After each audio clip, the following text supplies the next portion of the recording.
ആകാശവാണി.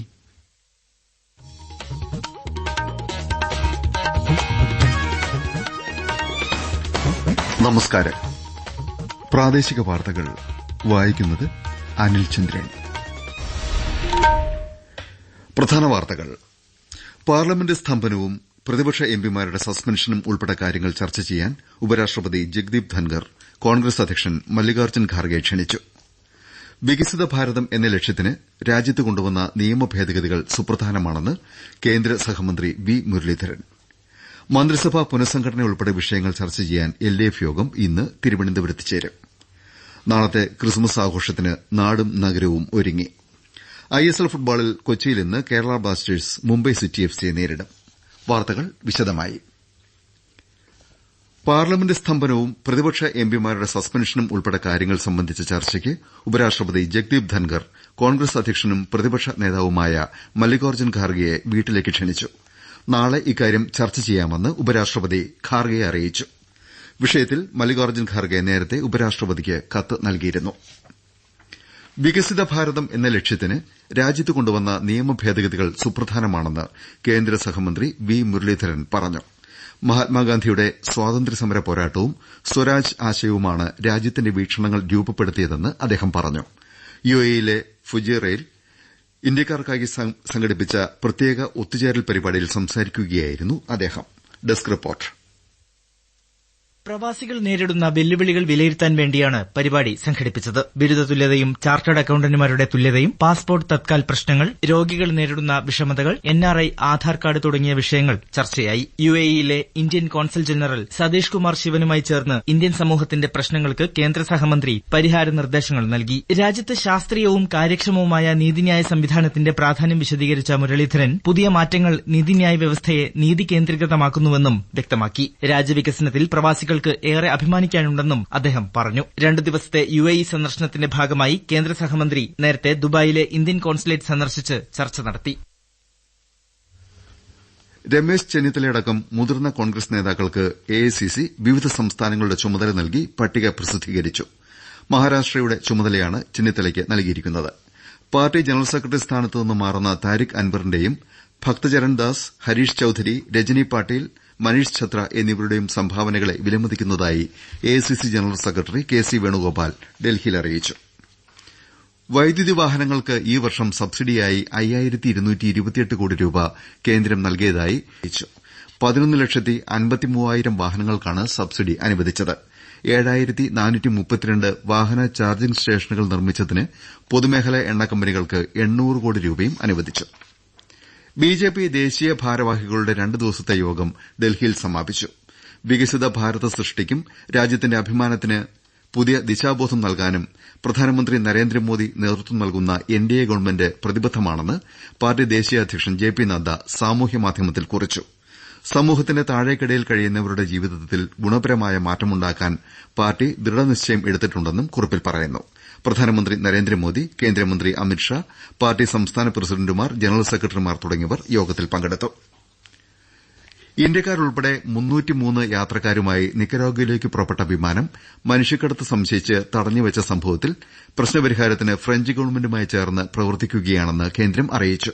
ദുബായിൽ നിന്ന് പുറപ്പെട്ട വിമാനം വ്യാഴാഴ്ചയാണ് ചലോൺ സ്വാട്രി വിമാനത്താവളത്തിൽ ഇറക്കിയത്. വിമാനത്തിൽ രക്ഷിതാക്കൾ കൂടെയില്ലാത്ത 13 കുട്ടികളും ഉണ്ടെന്ന് കണ്ടെത്തിയിരുന്നു. കേന്ദ്ര ഗവൺമെന്റിന്റെ വികസന ക്ഷേമ പദ്ധതികൾ ജനങ്ങളിലെത്തിക്കുന്നതിനായി സംഘടിപ്പിക്കുന്ന വികസിത ഭാരത് സങ്കല്പ യാത്ര സംസ്ഥാനത്ത് വിജയകരമായി പര്യടനം തുടരുന്നു. മറ്റന്നാൾ രാവിലെ കണ്ണൂർ തളിപ്പറമ്പ് നഗരസഭയിലെ പൂക്കോത്തുനടയ്ക്ക് സമീപവും ഉച്ചകഴിഞ്ഞ് ആന്തൂർ നഗരസഭയിലെ യൂണിവേഴ്സിറ്റി ക്യാമ്പസിന് സമീപവും യാത്ര എത്തിച്ചേരും. ഗ്രാമപ്രദേശങ്ങളിലെ യാത്ര മറ്റന്നാൾ രാവിലെ പായം പഞ്ചായത്തിലും ഉച്ചകഴിഞ്ഞ് അയ്യൻകുന്ന് പഞ്ചായത്തിലുമാണ്. പ്രാദേശിക വാർത്തകളാണ് കേൾക്കുന്നത്. മന്ത്രിസഭാ പുനഃസംഘടന ഉൾപ്പെടെ വിഷയങ്ങൾ ചർച്ച ചെയ്യാൻ എൽഡിഎഫ് യോഗം ഇന്ന് തിരുവനന്തപുരത്ത് ചേരും. 2.5 വർഷം പൂർത്തിയായ നവംബറിൽ നടത്തേണ്ടിയിരുന്ന പുനഃസംഘടന നവകേരള സദസ്സിനെ തുടർന്നാണ് നീണ്ടുപോയത്. മന്ത്രിമാരായ ആന്റണി രാജുവും അഹമ്മദ് ദേവർകോവിലും സ്ഥാനമൊഴിഞ്ഞേക്കും. പകരം കെ ബി ഗണേഷ് കുമാറും കടന്നപ്പള്ളി രാമചന്ദ്രനും മന്ത്രിസഭയിലെത്തും. സത്യപ്രതിജ്ഞാ തീയതി സംബന്ധിച്ചും ഇന്നത്തെ യോഗത്തിൽ തീരുമാനമുണ്ടായേക്കും. നാളത്തെ ക്രിസ്മസ് ആഘോഷത്തിന് നാടും നഗരവും ഒരുങ്ങി. പള്ളികളിൽ ഇന്നലെ തന്നെ പ്രത്യേക പ്രാർത്ഥനാ യോഗങ്ങളും പരിപാടികളും ആരംഭിച്ചു. കരൾ സംഘങ്ങൾ വീടുകളിലെത്തി തിരുപ്പിറവിയുടെ ഓർമ്മകൾ പങ്കുവച്ചു. ഇന്ന് രാത്രി വൈകി ദേവാലയങ്ങളിൽ ഉണ്ണിയേശുവിന്റെ തിരുപ്പിറവിയുമായി ബന്ധപ്പെട്ട പാതിരാ കുർബാനകളും പ്രാർത്ഥനാ ശുശ്രൂഷകളും ഉണ്ടായിരിക്കും. പുൽക്കൂടുകളും വർണ്ണവിളക്കുകളും നക്ഷത്രങ്ങളുമായി വീടുകളും ദേവാലയങ്ങളും ദിവസങ്ങൾക്ക് മുൻപ് തന്നെ ക്രിസ്മസിന്റെ വരവ് ആഘോഷിച്ചു തുടങ്ങിയിരുന്നു.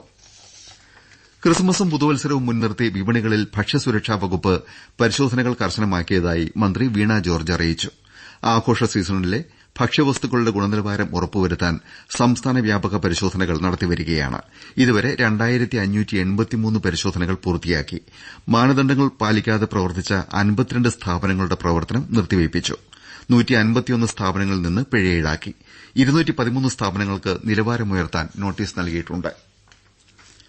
ISL ഫുട്ബോളിൽ കൊച്ചിയിൽ ഇന്ന് കേരള ബ്ലാസ്റ്റേഴ്സ് മുംബൈ സിറ്റി എഫ്സിയെ നേരിടും. രാത്രി 8-ന് കല്ലൂർ അന്താരാഷ്ട്ര സ്റ്റേഡിയത്തിലാണ് മത്സരം. 20 പോയിന്റുമായി ബ്ലാസ്റ്റേഴ്സ് പോയിന്റ് പട്ടികയിൽ രണ്ടാമതാണ്. മറ്റൊരു മത്സരത്തിൽ വൈകിട്ട് 5:30-ന് ബംഗളൂരുവിൽ നോർത്ത് ഈസ്റ്റ് യുണൈറ്റഡ് ബംഗളൂരു എഫ്സിയെ നേരിടും. ഇന്നലെ മോഹൻ ബഗാനെ തകർത്ത് എഫ്സി ഗോവ ജേതാക്കളായി. 23 പോയിന്റുമായി ഗോവ പോയിന്റ് പട്ടികയിൽ ഒന്നാം സ്ഥാനത്താണ്. ISLനോടനുബന്ധിച്ച് കൊച്ചി മെട്രോ അധിക സർവീസുകൾ ഇന്ന് ഏർപ്പെടുത്തിയിട്ടുണ്ട്.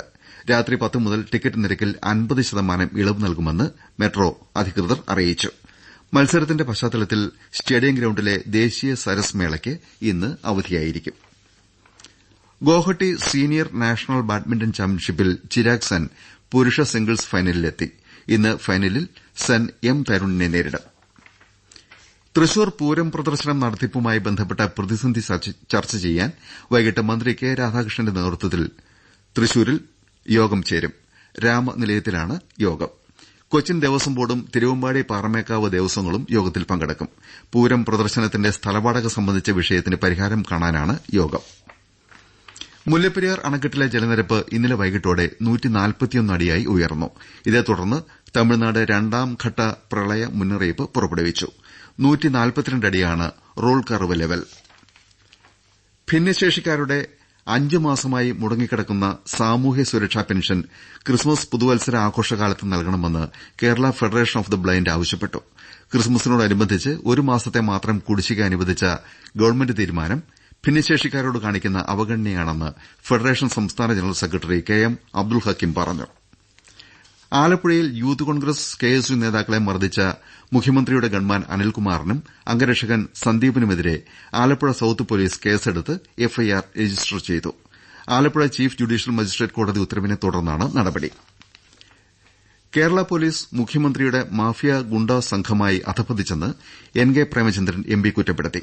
KPCC പ്രസിഡന്റ് ഉൾപ്പെടെ മുതിർന്ന കോൺഗ്രസ് നേതാക്കൾക്കു നേരെ കണ്ണീർവാതകം പ്രയോഗിച്ച പോലീസ് നടപടി പ്രതിഷേധാർഹമാണെന്ന് അദ്ദേഹം കൊല്ലത്ത് പറഞ്ഞു. മലപ്പുറത്ത് പുതുതായി BJPയിൽ ചേർന്നവരുടെ നവാഗത സംഗമം പാർട്ടി സംസ്ഥാന വക്താവ് സന്തോഷ് പാലോട് ഉദ്ഘാടനം ചെയ്തു. BJP ഓഫീസിലെ പരിപാടിയിൽ ജില്ലാ പ്രസിഡന്റ് രവി തേലത്ത് അധ്യക്ഷനായിരുന്നു. ശ്വാസനാളിക്ക് പുറത്തെ ക്യാൻസർ മുഴകൾ അടക്കം നെഞ്ചുരോഗങ്ങളെ കൃത്യതയോടെ കണ്ടെത്താൻ സഹായിക്കുന്ന ആധുനിക ഇബസ് മെഷീൻ എറണാകുളം ഗവൺമെന്റ് മെഡിക്കൽ കോളേജിലെ നെഞ്ചുരോഗ വിഭാഗത്തിൽ സ്ഥാപിച്ചു. ശ്വാസകോശ ക്യാൻസർ നിർണ്ണയിക്കാനും TB ഉൾപ്പെടെ രോഗങ്ങൾ കണ്ടെത്താനും ഉപകരണത്തിന് കഴിയുമെന്ന് medical superintendent doctor Ganesh Mohan അറിയിച്ചു. മാഹി സെന്റ് തെരേസ ദേവാലയത്തിന് ബസിലിക്ക പദവി നൽകി ഉയർത്തിയതിന്റെ ഭാഗമായി ഇന്ന് മാഹി പള്ളിയിൽ കൃതജ്ഞതാ ബലി അർപ്പണം നടത്തും. കോഴിക്കോട് രൂപതാ ബിഷപ്പ് ഡോക്ടർ വർഗീസ് ചക്കാലക്കൽ കൃതജ്ഞതാ ബലിയിൽ കാർമ്മികനാകും. ബേപ്പൂർ ഇന്റർനാഷണൽ വാട്ടർ ഫെസ്റ്റിന്റെ സീസൺ 3 ചൊവ്വാഴ്ച ആരംഭിക്കും. 29 വരെ നീളുന്ന മേളയുടെ ഭാഗമായി വാട്ടർ സ്പോർട്സ് ഇനങ്ങളും സാഹസിക ജലകായിക മത്സരങ്ങളും ഭക്ഷ്യമേളയും കലാപരിപാടികളും സംഘടിപ്പിച്ചിട്ടുണ്ട്. പ്രധാന വാർത്തകൾ വീണ്ടും. പാർലമെന്റ് സ്തംഭനവും പ്രതിപക്ഷ MPമാരുടെ സസ്പെൻഷനും ഉൾപ്പെടെ കാര്യങ്ങൾ ചർച്ച ചെയ്യാൻ ഉപരാഷ്ട്രപതി ജഗ്ദീപ് ധൻകർ കോൺഗ്രസ് അധ്യക്ഷൻ മല്ലികാർജ്ജുൻ ഖാർഗെയെ ക്ഷണിച്ചു. വികസിത ഭാരതം എന്ന ലക്ഷ്യത്തിന് രാജ്യത്ത് കൊണ്ടുവന്ന നിയമ ഭേദഗതികൾ സുപ്രധാനമാണെന്ന് കേന്ദ്ര സഹമന്ത്രി വി മുരളീധരൻ. മന്ത്രിസഭാ പുനഃസംഘടന ഉൾപ്പെടെ വിഷയങ്ങൾ ചർച്ച ചെയ്യാൻ LDF യോഗം ഇന്ന് തിരുവനന്തപുരത്ത് ചേരും. നാളത്തെ ക്രിസ്മസ് ആഘോഷത്തിന് നാടും നഗരവും ഒരുങ്ങി. ISL ഫുട്ബോളിൽ കൊച്ചിയിൽ ഇന്ന് കേരള ബ്ലാസ്റ്റേഴ്സ് മുംബൈ സിറ്റി എഫ്സിയെ നേരിടും. പ്രാദേശിക വാർത്തകൾ കഴിഞ്ഞു.